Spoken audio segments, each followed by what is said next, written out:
welcome to my channel. I'm Just Be TV, and on my channel we talk about all things beauty, fashion, DIY, pretty much everything I love to do. I show you how to do it. Today is a much requested video. Much requested, but actually like a follow-up kind of thing. So I recently did a very viral video on a crochet hairstyle that, I mean, it blew up everywhere, on Instagram, on Facebook, on YouTube, on TikTok, everywhere it blew up. Okay, so I was so shocked by how many people love the styles, but with that came a lot of questions, tons of questions. Okay, and I'm going to try to answer some of these questions in this video. I'm also going to try to remedy some of the complaints that people have, because I feel like this was the first time me doing that hairstyle, number one. Second, this is the first time me doing it over with a different method. So it's kind of like the same method, but like on steroids, okay? So I wouldn't necessarily say this is a beginner-friendly hairstyle. This is actually really complex. So if you don't know how to do hair, good luck. But I still am going to try to be as detailed as possible. But before we get to the video, if you're new here, welcome to my channel. If you're old here, welcome back. I'm so happy to see you. You guys, I just want to say thank you so much for all the beautiful comments I've gotten.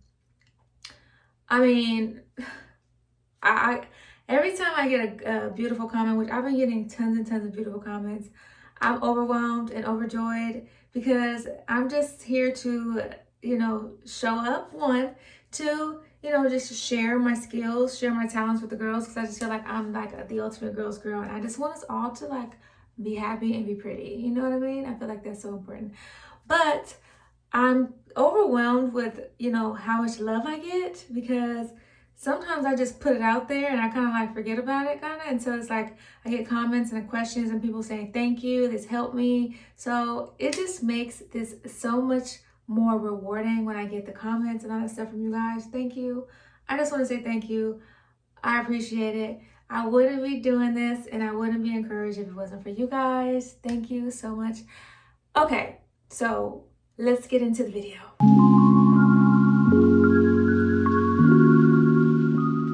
So the hair we're going to be using for this tutorial is by YG Wigs. It is their Yaki Straight Feather Crochet hair, and I'm using 7 bundles. Now when you get this hair, it is going to seem really thin, but I suggest you wash it first.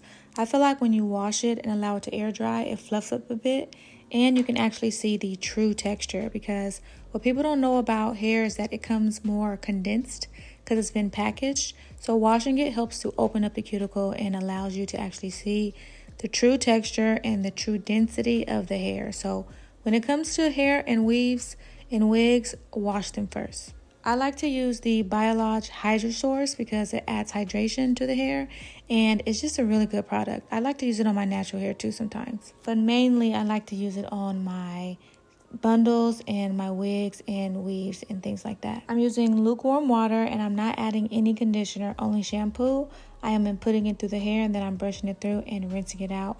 And I allow this to air dry overnight. Next is time to prep my natural hair, and I added this in the video because I felt like it was really important. If you want this to be a true protective style, then how you prep your hair matters. I'm washing my hair with the Redken Bond Building Acidic Concentrate shampoo, and before any protective style, I like to use bond building products, things that add to the structure and the stability of my hair, because it's going to have a lot of tension and you want your hair to be strong. Next, to condition my hair, I'm using the Comback Kit by Fenty Beauty. This is a deep conditioning repair treatment, and although I am recovering from heat damage, I would still use this when I'm doing protective styles, because again, it adds to the strength and the condition of my hair before I go into protective styles. So I don't know if you guys like me talking in the video, or would you rather me do a voiceover?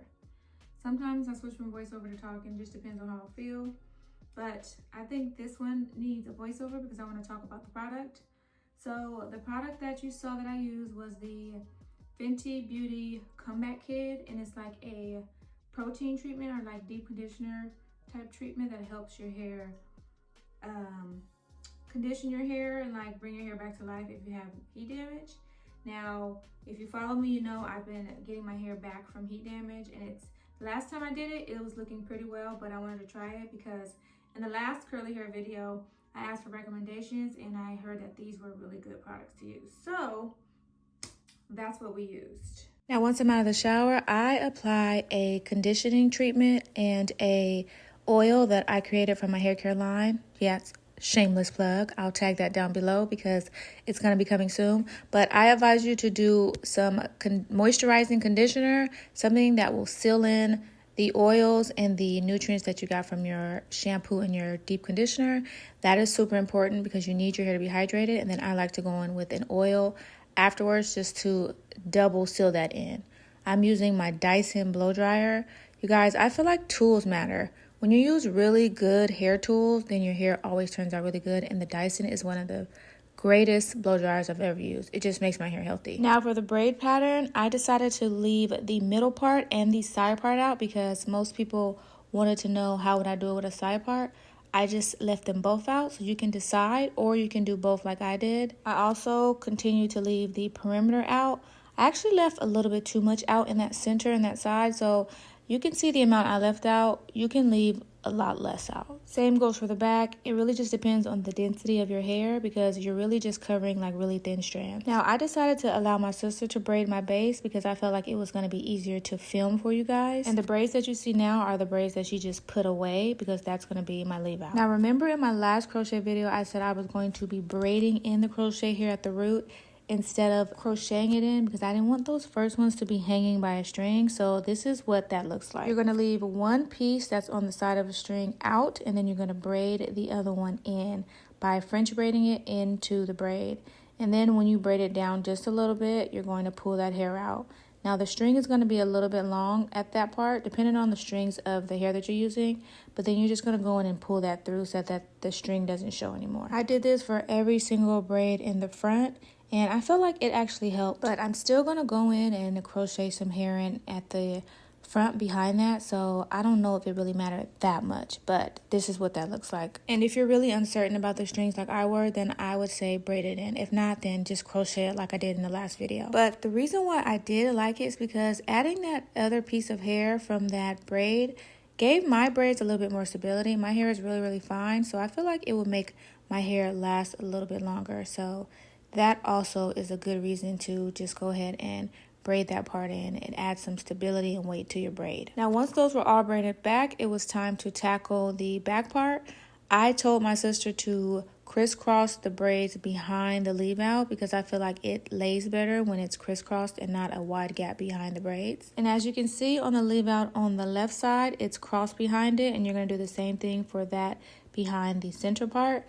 Now, when it comes to the rest of the hair in the back, it really doesn't matter how you braid it. We decided to do it in a zigzag and connect the hair so that it's not bulky. The main goal is to make sure that it is not bulky. If you have to sew it down, crochet it down, you want it to be as flat as possible. That's the most important part. How it's braided really doesn't matter because you're going to be covering it up with the net anyway. So I feel like it's important to just make sure that all the hair is flat. And that also depends on how much hair you have. If you have a lot of hair, it might be a little more challenging to make it flat. So you got to do what you got to do depending on your circumstances, the type of hair you have, and the length of your hair and all that. If you have really short, thin hair, then a beehive is the easiest way to go. So whatever hair was left, like the tails of the braids, I just went ahead and crocheted that in and made sure it was secure. So after I relieved my sister of her braiding duties, this is what the foundation looks like once it is all complete and time for us to put in the rest of the hair. As you can see, there is a perimeter braid in the back. You want to make sure that that is free, and then you want to go ahead and measure your hair. Now I know you're like, you're doing math in this one. Yes, we're doing math. You want to measure across the back of the circle part and the center top from bottom, and then diagonal, because we're going to be adding a net and you want the net to be the right size. Now I know most people added the net on their hair, but I felt like it would be so much easier just to put the hair on the net and then add the net on. That way you would have kind of a piece that you could just take off and put back on. I also felt that if I added the net on my head and then crocheted on the net, the hair would be stuck to my natural hair and it would be even harder to take off. And I did not want to take those chances. So what I did was use those measurements and created a circle on this net with this mannequin head. And then I went ahead and just crocheted the hair to the net. Now you're just going to crochet it like you would do on your natural hair. Very simple. Now I did overdo it with the hair because it's easy to, because you see all the holes, you see all the hair spots, and you want to fill it up. Do not fill it up. Spread it out way more than I did. If you like my finished result, then do exactly what I did and do them as close as I did, because my center area that I added in was so full, the ponytail was a challenge to get in. So next time I wouldn't use as much hair as I did. I added 3.5 bundles to this crochet part, and the next time I would add 2.5. Maybe even 2. The hard thing about it is once you crochet this on this net, you cannot take these off because they are going to be tight and secure. So take your time. And I know this is tedious and it's going to take some time, but it'll make life so much easier because all you have to do is sew this onto your head and take it off when it's time to remove. And when it's time to do your install again, you can take it off and put it back on. It just makes life so easier. So you have kind of like a wig piece. Plus, you only have to do this first time because every time you reinstall, it'll already be done for you. So what I do is I cut that piece off of the mannequin and then I attach it to my back portion of my hair with a needle and thread. I'm using a C needle and nylon thread, and I'm just going to stitch it all the way around. Doesn't have to be a perfect stitch, doesn't matter as long as it's on and it's secure and it's in the right area. If you can get somebody else to do this, then it'll probably be easier. But if you're a DIYer like me, then you can definitely do it yourself. But take your time. This is what it looks like once it's sewn on, and you'll see what's left over. And I'm just going to crochet like normal for the rest of the hair. I'm not going to necessarily show you how to crochet it on the front braids because if you saw my first video, it's the same method. You're just going to crochet it onto the single braids and you're going to kind of space them apart. But I feel like this is self-explanatory for if you're a crochet girl. And I'll link the old video up here so you can see how I did that. But like I said, you're just going to crochet it on each individual braid, going all the way up till you reach your leave out. And guess what, girl? That is it. The only thing left to do is to straighten your leave out. Now, like I said before, I have out too much leave out. You don't have to leave out this much. You really don't. This was too much. I overestimated that. But this will be trial and error. You're going to have to do it a time or two so you can get the right amount of hair that you want out and the right amount of look that you want for this. Once you get the perfect look and the perfect density and the perfect everything for your hair, this is going to be probably your favorite style you're going to wear for the rest of your life.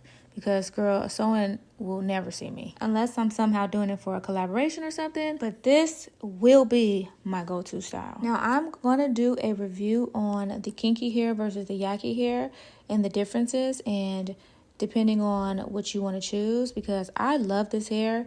I should have colored it because my hair is a lot darker. But it ended up turning out so beautiful, guys. I'm obsessed. The 18 inches ended up being really, really good looking. And I love my hair long, but the short hair was eaten too. And this is what it looks like with the middle part, a side part, and a ponytail. The versatility is incredible. Tell me this is not giving scalp. So that is the end of this video. I hope I answered every question, but if I didn't, feel free to leave a comment down below. You guys help me create better styles and better videos for you with your questions. So until next time, I'll see you in the next one.